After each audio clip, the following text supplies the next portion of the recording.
उल्लू राजा की बातें सुनकर खरगोश हैरान था। उसे यकीन नहीं हो रहा था कि क्या सच में ऐसी कोई सुनहरी झील है। अब उसका सफर शुरू होने वाला था, एक ऐसी तलाश में जो शायद उसकी जिंदगी बदल दे। छोटे दोस्त, याद रखना, सच्चाई का रास्ता कभी आसान नहीं होता। तुम्हें उस अंधेरी गुफा के सन्नाटे को पार करना होगा। वही रास्ता तुम्हें तुम्हारी मंजिल तक ले जाएगा। खरगोश का दिल जोरों से धड़क रहा था।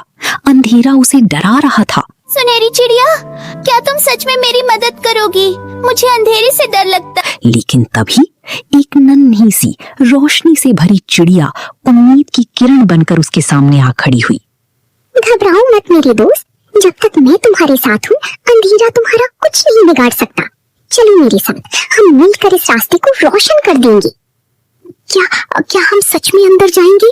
मुझे बहुत डर लग रहा है, मेरा दिल बैठा जा रहा है। क्या ये नन्ही चिड़िया खरगोश को बचा पाएगी?